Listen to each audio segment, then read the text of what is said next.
Today on Adjusting, we are finishing our series on cognitive distortions with the cognitive distortion should must statements.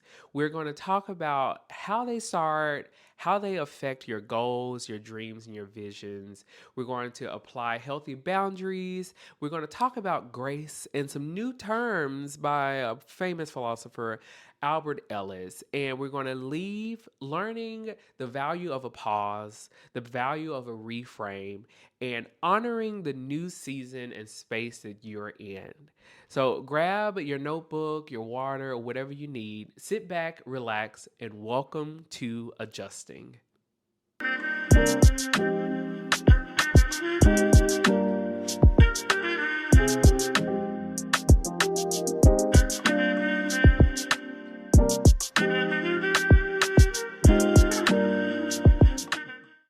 And we're back with another episode of Adjusting Podcast with your host, Justin G. Nelson.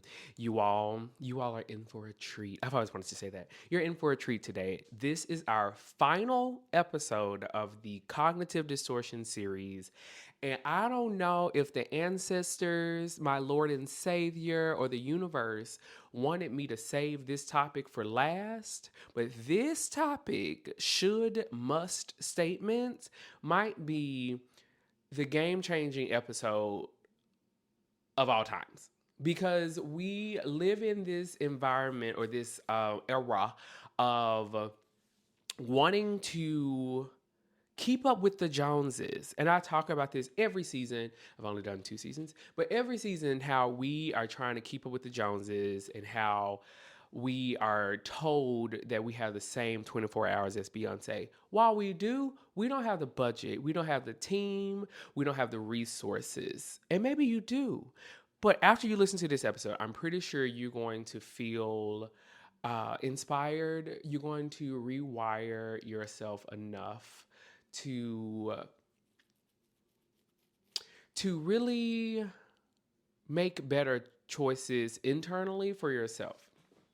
I know I did an introduction, but I want to say this again because I'm just really happy about this episode. So, hi, welcome back. Final episode of the series. First, thank you to TJ with TJ podcast for editing. Make sure y'all are over on Substack, subscribing to that. I'm really going to start using that platform a lot more as far as like a newsletter situation. The adjusting affirmations are coming back. I have 5 videos ready to load, but we're having some technical difficulties on my end, so I want to make sure everything is squared away before I start posting those for the spring and summer. And make sure y'all are sharing and liking and subscribing and actually following the podcast, because it's really going to help when it comes to getting endorsements or sponsorships or brand deals. You know, we're thinking big. We're thinking big. Okay. It is hot in New York. The weather is doing that thing where spring wants to come, but summer is trying to come through. So by the end of this episode, I'm pretty sure I'm going to be a puddle of sweat.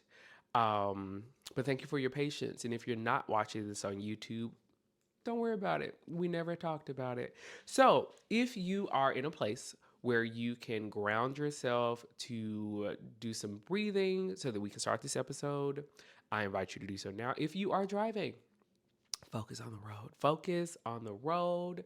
You can breathe in and out, but keep your eyes open and focus on the road. So plant your feet flat on the ground. And we're going to work our ways from the base to the top of our head. So relax your feet, your ankles, relax your shin and your knees, relax your thighs, relax your hips, relax your stomach, relax your chest, relax your shoulders, roll them back, relax your neck, relax your chin, your cheeks, your forehead, close your eyes. And we're going to breathe in for 4, hold for 7, and release for 8. Okay? Breathe in, 2, 3, 4. Hold it, 1, 2, 3, 4, 5, 6, 7. Out, 1, 2, 3, 4, 5, 6, 7, 8. Let it all out. Yeah. All right. One more time. Just a deep breath in and a deep breath out. Breathe in and out.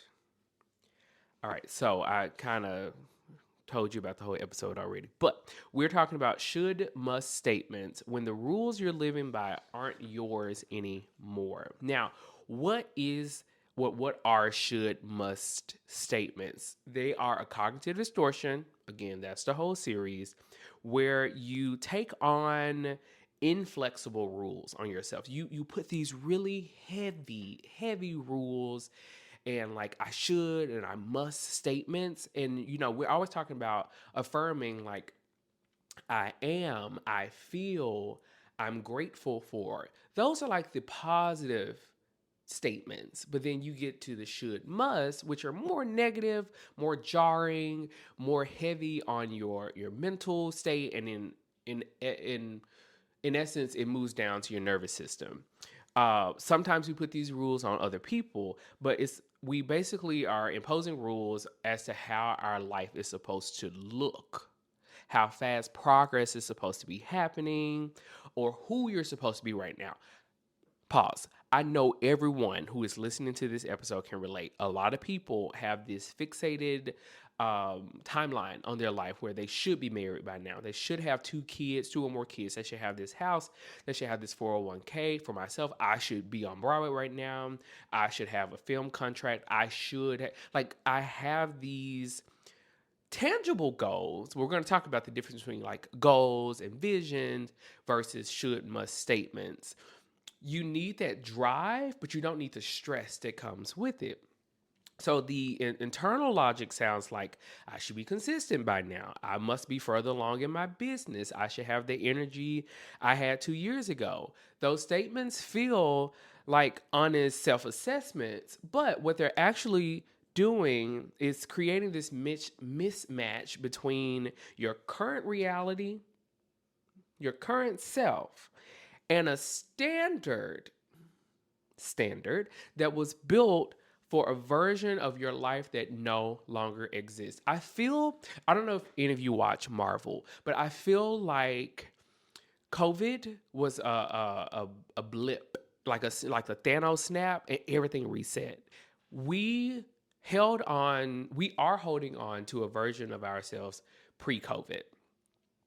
I talk about this a lot in worship settings. Faith-based settings are struggling to adjust to this new form of hybrid worship. I work as a brand manager in my church.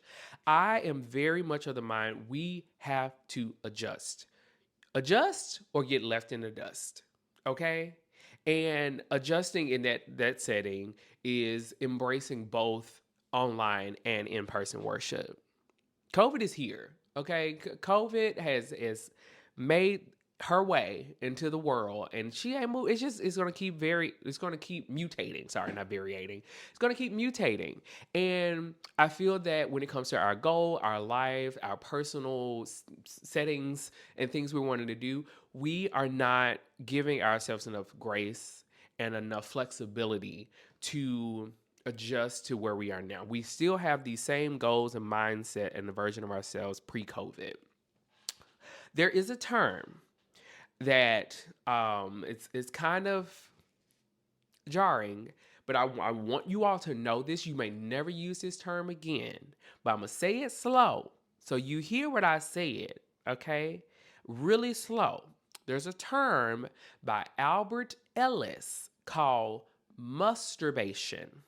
M-U-S-T, durbation. And it's basically the combination of must and should statements that build a psychological, not resistance, but it's the habit of turning preferences and values into non-negotiable demands that generate suffering every time reality doesn't comply. Look it up. Look it up. But here's the thing, reality almost never fully complies. Life shifts, body changes, things happen, okay? Seasons change, business pivots.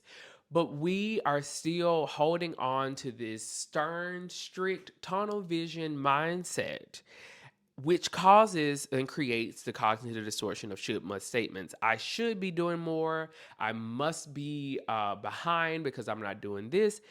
And that's why I feel like this episode is so timely. And it's timeless. All of them are timeless, but this one today, especially with the conversations that are happening on social media with Emma Garde, Gertie, Gerede. She just released a book, and a lot of people are saying, well, she's not talking to me. She's not. You are not in her tax bracket. She is talking to other women who are doing what she's doing and giving them advice. And the debate is from the other table, why are people upset with a woman saying the same thing that white men are saying? You know? I want to be on her podcast one day. I don't know if she interviewed men, but she gonna interview me. Clock it. So anyway, it's important to name what this is not. Should must statements are not the same as having standards or ambition. A standard says, I want to show up consistently for my health. A should must statement says, I must work out 5 days a week the way I did before, or anything less is proof that I've lost my discipline. One is direction, the other is the verdict. And the verdict is always guilty. I am guilty of this. I always go to I used to be able to I used to do 2 workouts a day and eat 5 meals a day. I literally just had this conversation with my trainer. And I was just like, I used to do this. I was able to stick to a strict meal plan and do all these other things. And he was just like, yeah, but like, why are you trying to force yourself to go back to an old way? Yeah, it worked, but you also weren't working for jobs. You weren't doing all these other things. You had a very simple life then, but society and your goals and your dreams and your purpose, shifted. So I have to shift everything else with it. How does this show up in your other areas? Well, where it really lives. So this is a tender place for should must statements because your relationship to your body is one of the most personal things there is, and yet it is constantly being measured against external standards. Hey guys, so you know, if you really want to be healthy in life, you need to drink 8 cups of water a day, work out at least 30 minutes. You need to drink at least a shot of apple cider vinegar, take your vitamins, go for a walk, get 8 hours of sleep, eat your protein, carbs, and fats, as well as be social and make sure that you are doing a devotional every morning and journaling at night. Make sure you sleep on your left side because the right side is dangerous. Don't watch too much TV, read books, but also make sure you go to work a 9 to 5 and then come home and spend time with your kid. Yeah. Like that in itself is exhausting. Having to keep up with all these industry norms or the industry standards, or even if it's, hey, if you want to be a better actor and you really want to make it in this industry, you need to be practicing every day. I don't care how much it costs. You need to spend $22 a day on dance classes, invest $250 on headshots every time you change something about yourself, spend $95 on voice lessons. If you want to really make it, get you a manager who takes 10 to 15% of all your income and then post these videos up on Actors Access, which costs $22 a minute, but you need to have at least 10 videos up there, and don't forget to pay your equity dues because they keep going up. On top of having to pay your bills and do all these other things. But when it comes to the body, you think about, I should be working out more. I must be more disciplined about what I eat. I should be where I was before the injury, before the pregnancy, before the burnout, before the depression, before the rejection, before the isolation. I should be in these places. That last one is where I want you to see it when we like, I should be in that season I was before, because so many people are trying to get back to a version of themselves, and it existed fundamentally in a different season of your life. Like I said, A lot of us weren't doing as much as we are now, but society, the government, all these things have changed. So we had to shift with it. And the should demands they return to that exact place, and it doesn't account for what changed in between. It just holds up an old picture and asks you why you don't like that anymore. There's also an expectation piece. And someone talked about this when they talked about like boundaries, expectations, standards, and something else. It rarely gets named in the conversation of should must statements. When we set health goals, we carry an invisible expectation of how it's supposed to feel, how quickly progress should come, how motivated we should be, how linear the path should look. When the reality doesn't match the expectation, the should must statement fills the gap. I must be doing something wrong. I should want this more than I do. But the expectation was always the problem, not you. Bodies are not linear. People forget you build muscle while burning fat. So the number on the scale might not change, but your body is.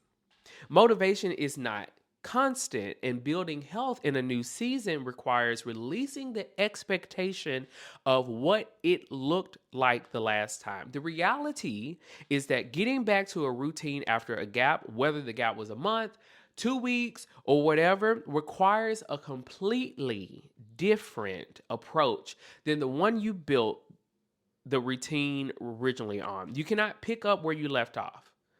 It's okay to start over, okay? You have to start where you actually are.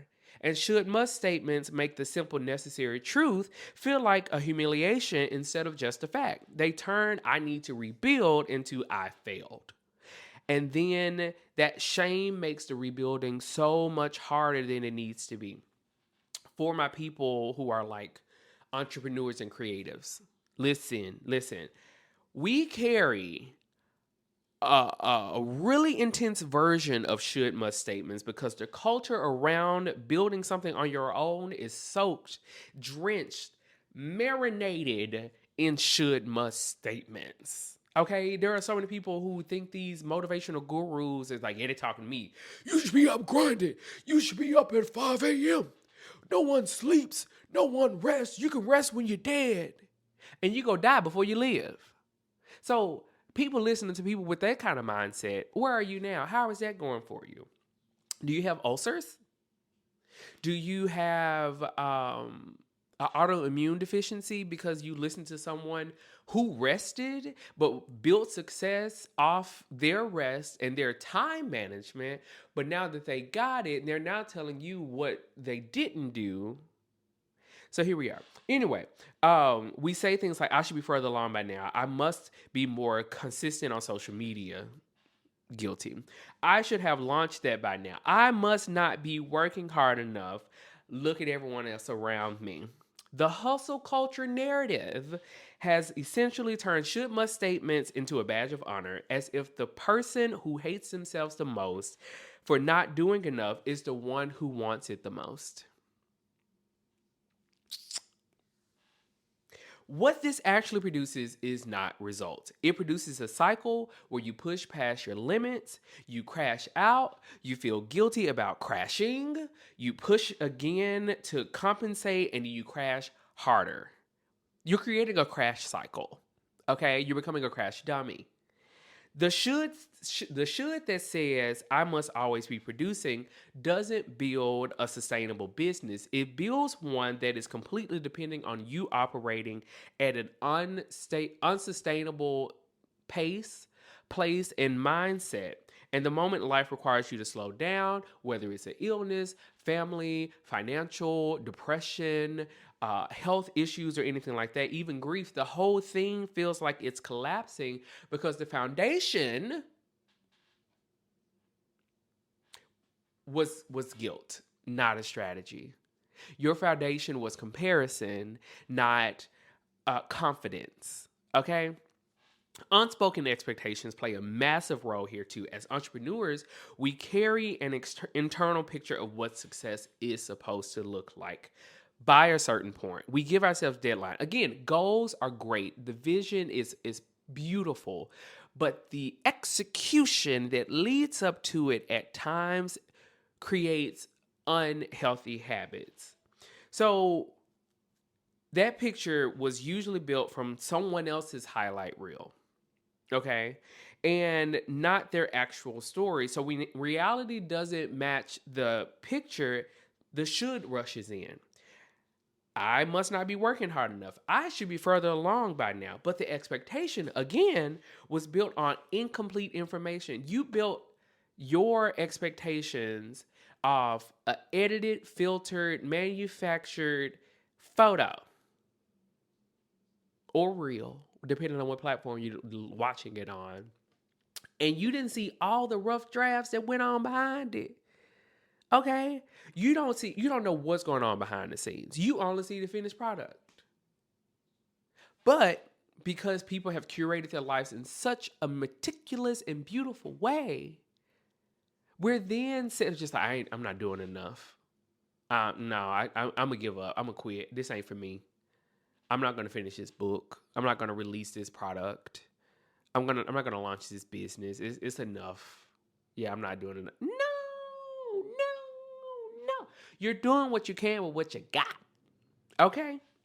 But the expectation again, it's built on incomplete information, and the shame it generates is not useful data, it's a distortion. There is also a specific guilt that comes from canceling or rescheduling yourself that rarely gets named. You had a launch date, okay? You moved it. You had a content calendar. You didn't follow it. The internal response to these moments is often disproportionate. Full body shame, okay? The sense that you have fundamentally failed at being the person you said you would be, but pivoting is not failing, okay? Adjusting your timeline is not giving up, but should must statements cannot hold that nuance. They only know the original plan and whether or not you followed through with it, okay? Now let's talk about canceling before we get to other topics, because this is again like all over the place, and I wanted to make sure this episode touched on my creatives and entrepreneurs because I feel like this is where it really lives. Um, Statements do more for their invisible damage. You cancel a plan, a commitment, a goal you set for yourself, and the guilt that follows is often out of proportion to what actually happened.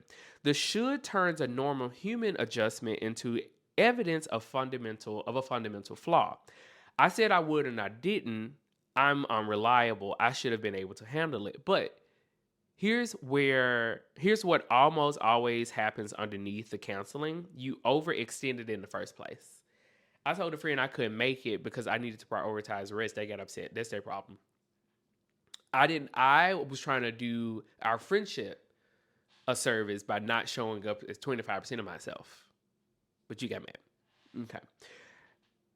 And you overthink yourself because of the different should statement. I should say yes to this. I should show up for them. I must not let them down. But then you let yourself down because now you're tired times two for showing up in the space. And they would have canceled on you probably. I should be able to handle more than I'm handling. The overextension and the subsequent cancellation are both produced by the same distortion. You committed beyond your actual capacity because the should told you that you're actually capable. Your actual capacity wasn't enough, and then reality asserted itself. You canceled and felt guilty for that too. It's a loop with no exit, okay, until the should changes. So we have a crash cycle, we have a loop cycle of guilt. A loop cycle of guilt as it relates to canceling and putting yourself first. Overexertion is what happens when you take the gap between where you are and where you think you should be and try to close it through volume, more workouts, more dance classes, more auditions, more of these things. More work hours to compensate for a slow month, more content to make up for the silent weeks. Volume driven by guilt is not strategy, it's a punishment. You can't control the algorithm, okay? You can only post and hope for the best. And the body, the business, and the relationship are always eventually sending you the bill. Now, one thing I really want to touch on are boundaries as it relates to should must statements. Boundaries and should must statements are in direct conflict with each other, and most people with a deep should based thinking pattern have a complicated, painful relationship with boundaries as a result. A boundary, we talked about this, is an expression of what you actually need. Not what you won't tolerate, but what you need. It comes from self awareness and self respect. A should must statement says, I must give more than I have. I should not need as much as I need. I should be able to handle this. Every time you honor a boundary, the should interprets it as weakness or selfishness. Every time you violate a boundary to meet a should, the should rewards you temporarily, a dopamine kick, and then presents the bill later as exhaustion, resentment, or a full crash out and shut down. Expectations live right in the middle of the conflict. And I always tell people, I expect more from you. Lower your expectations because you don't know what the hell I'm going through. I could be tired. I am working 4 jobs right now, doing content creation, running this podcast, and other things. If I say I'm tired or I don't want to, it's not disrespectful. It may come across as disrespectful because I can't control my sarcasm. But no, I mean it from the bottom of my heart and my pinky toe. I don't want to do it. I don't. Expectations, like I said, live right in the middle of the conflict. A lot of boundary struggles are not really about limits at all. They are about expectations that were never spoken out loud. They should know I need space after a hard week. They must understand I can't take on more right now. When those unspoken expectations go unmet, it feels like a violation. But the other person may not have even known the rule existed. Should must thinking loves an unspoken standard. It loves people like mind reading. They go together. And it keeps score quietly and waits to be understood instead of just saying the thing. Part of having a real boundary is making the expectation visible, speaking it clearly before the resentment has already built. Now, this is real in relationships, okay? This is really real, both personal and professional. The person who operates from I should always be available will consistently overextend for others and then either resent them for it or crash into an unavailability because you cannot sustain what you never had the capacity for in the first place. The should that tells you always say yes doesn't disappear when you're depleted. It makes you feel guilty for having limits at all. For entrepreneurs, the boundary conflict is often with time, with clients, with yourself.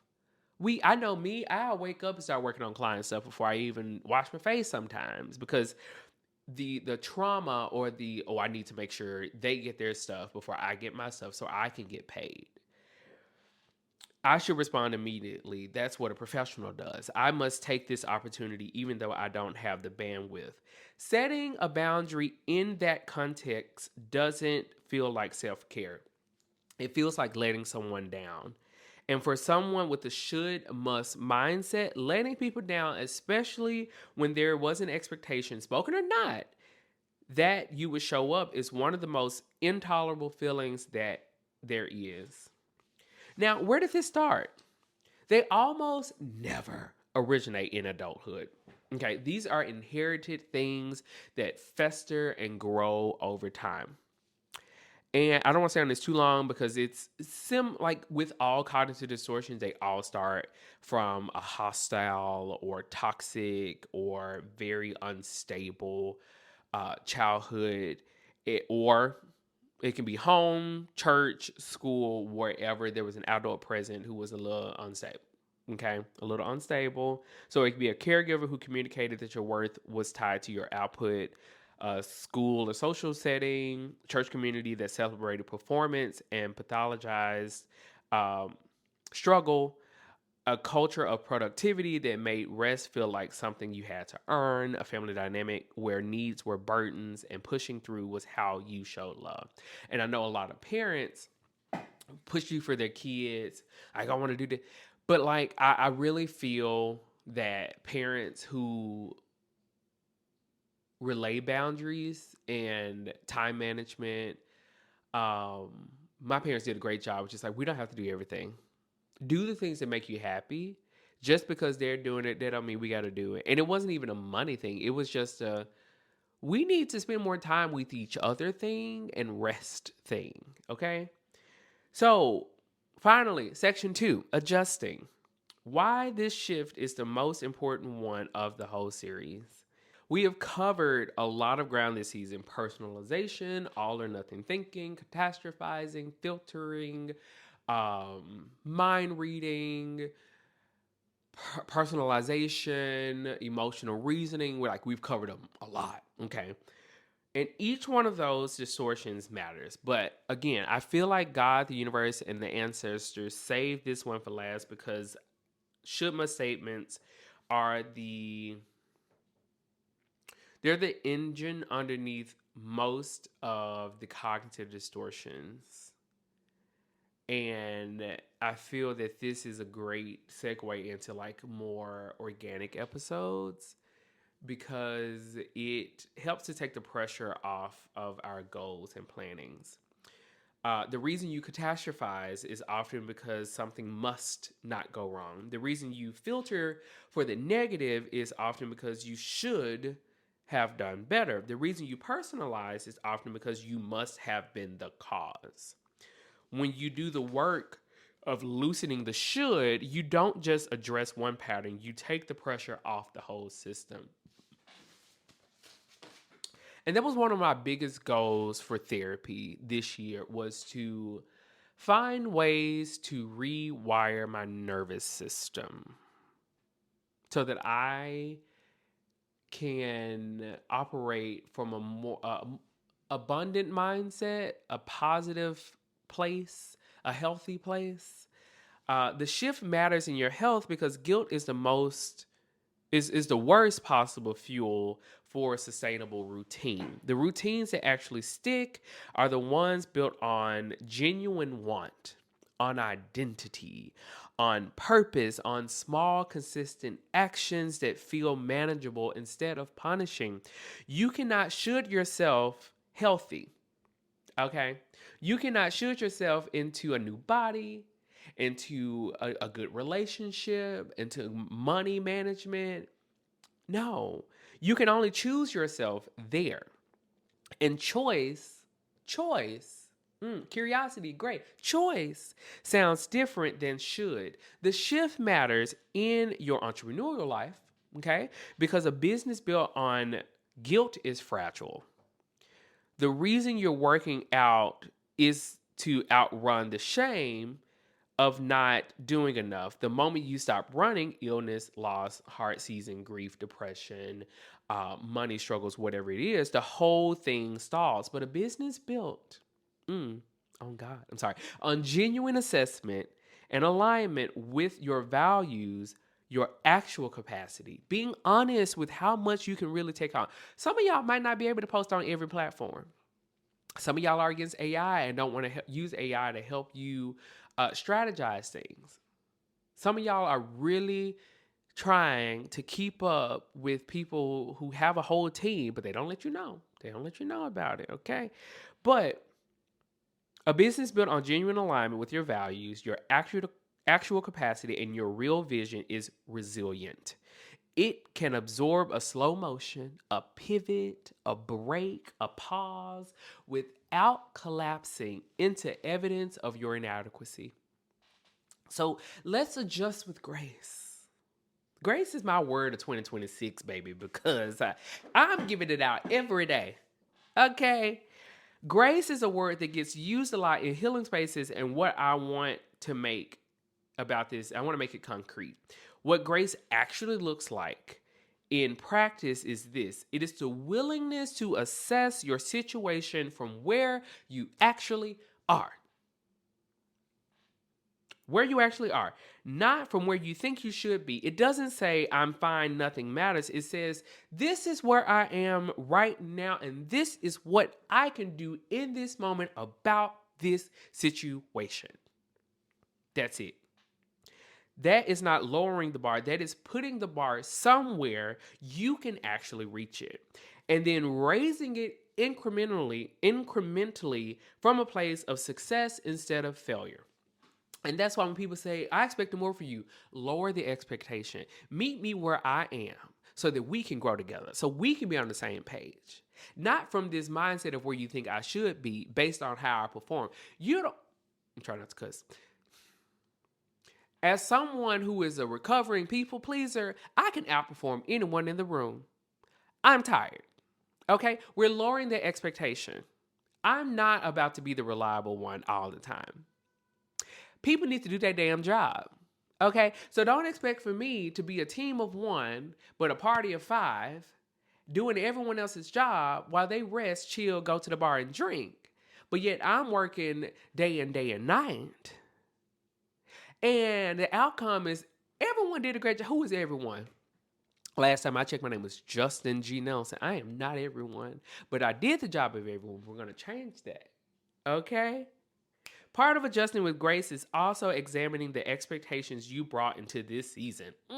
The expectations that you would bounce back faster. The expectation that the routine will feel natural again by now. The expectation that wanting it would be enough to make it consistent. Those expectations are not measurements of your reality. They are the should in disguise. When you release the expectation of how it was supposed to go, you finally make room for how it is actually going. Look at your neighbor. Text somebody and say, remove the expectations and live in the now. If I had some praise break music, I would shout. My God. Adjusting with grace sounds like this. I used to work out 5 times a week. Now I can do 2. And go for a walk. And I'm going to commit to those 2 days fully. Hell, if I don't make it 2, I'm going to go 1. But I'm going to do what I can in this season and then grow as I go. Grace is not about doing less. It is about doing what you can consistently without punishing yourself for the gap. So let's work on rebuilding routines that match the new you, okay? This is post-COVID. We have a new mindset. We relax, relate, release. Okay, we're letting it go. One of the biggest mistakes people make when trying to return to a health routine or work rhythm after a gap is trying to resume where you left off. You know, if you did that and you were like bench pressing a certain weight or you were deadlifting, you could injure yourself. Woo. So sometimes when we are trying to rush back to an old way of thinking, operating, functioning, we can injure ourselves and set ourselves back even further. But after you get back from work routine after the gap and then it doesn't work, when the body doesn't cooperate, when the energy isn't there, the should steps in and sees, I knew you couldn't do it. And y'all say that's the devil. No, that's you. That's your mind telling you, I knew you can do it. But the problem was never your capability. The problem was the expectation. The expectation that rebuilding should look like resuming. God. Okay. That you should be able to skip straight back to full capacity without the ramp. New routines need to be built for the person you are right now, not the person you were. That means starting smaller. Start small, baby. Like, live in the gray. Be curious about how this newness looks and feels. Start smaller than your ego is comfortable with. Building momentum before building volume. A 10-minute walk is not a compromise for your vision of your health, okay? It is a brick in the foundation. It is a seed planted in the garden. Adjusting your garden, remember that episode? Yeah. This new version of you is planting a new seed in the new garden because you've got rid of that old junk and trash that was in that garden. The should would tell you it's not enough. The data says it's exactly right. But there is also something important about identity in this rebuilding process. Should must statements tend to be backward facing. They compare you to a past self. Okay? It may be not even your inner child, but it can just be an old version of you. But sustainable new routines are forward facing. They are built around who you are becoming, not who you were. I am someone who moves my body in a way that feels good right now.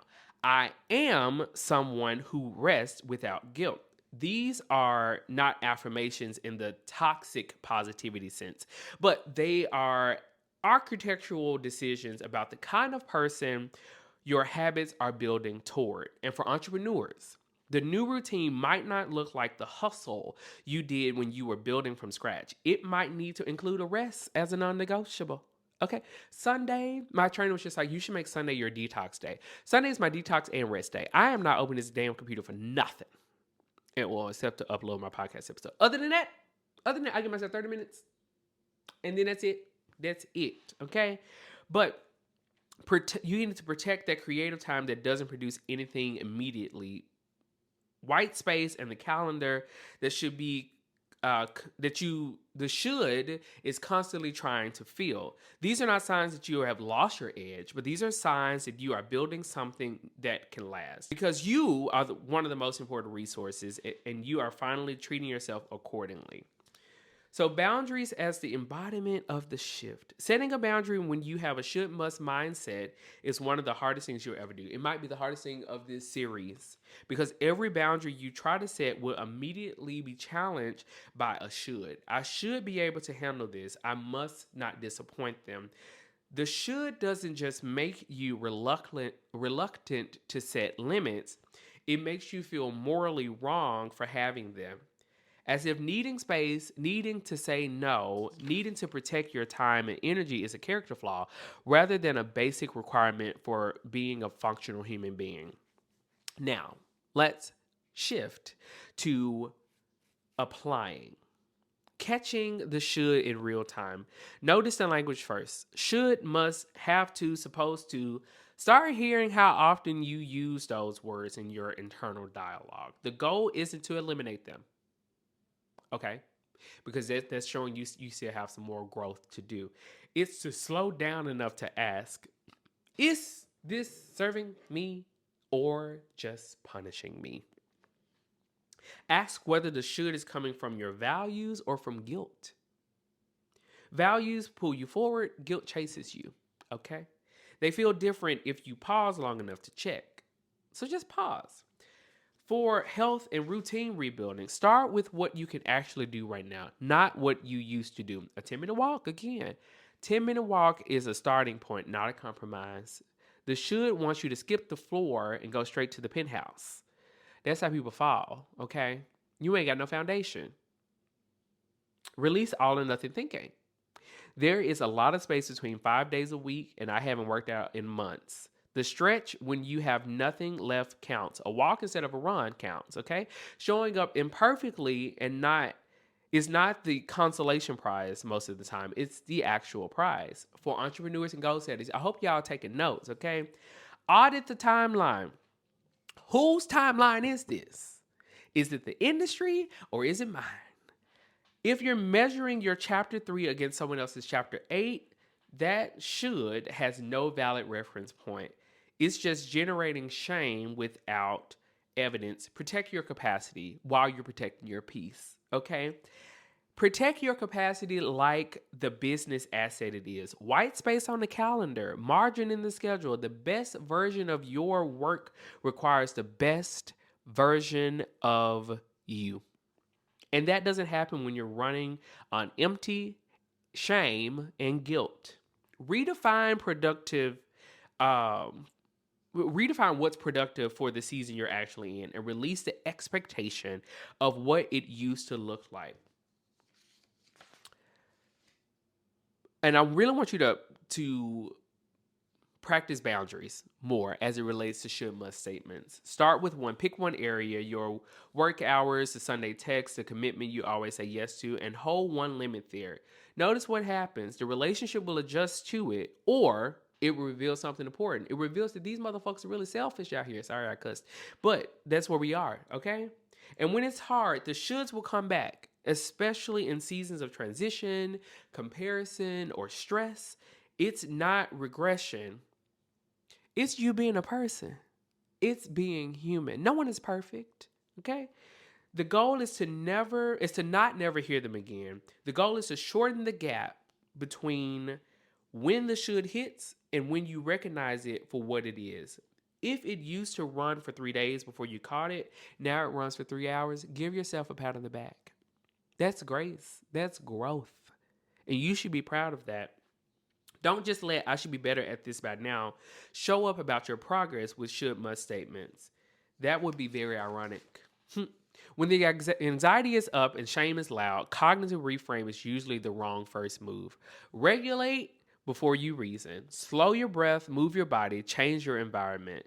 A dysregulated nervous system cannot access perspective. A regulated one can.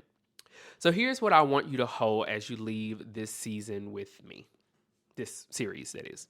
The version of you that it has been white knuckling a rule book you didn't write has been working so incredibly hard. The "I should be further along," that "I must be more consistent," the guilt every time you cancel, every time you rest, every time life asks you to adjust and the plan doesn't survive the adjustment, that is exhausting. And you have been carrying it mostly in silence, mostly alone, while also trying to build something, a healthy life, a business, a relationship, a version of yourself that feels true, that deserves to be acknowledged. But here's what I also need you to hear as we close this out. You are not behind. You are exactly where you're meant to be.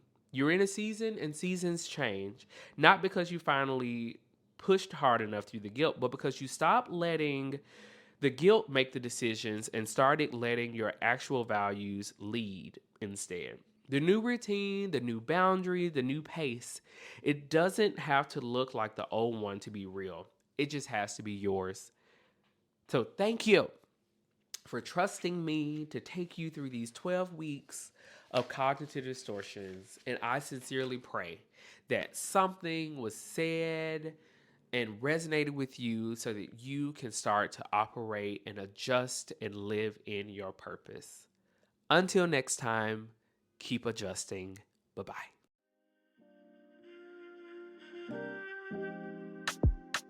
Thanks for tuning in to this week's episode. I hope you take something away to help you make the adjustments you need. Before you go, please take a quick second to share this with someone you care about. And if you can, please leave a 5-star rating and review on whatever platform you're listening to this on. For more information about adjusting or to inquire about being a guest, head over to adjustingpod.com. Until next time.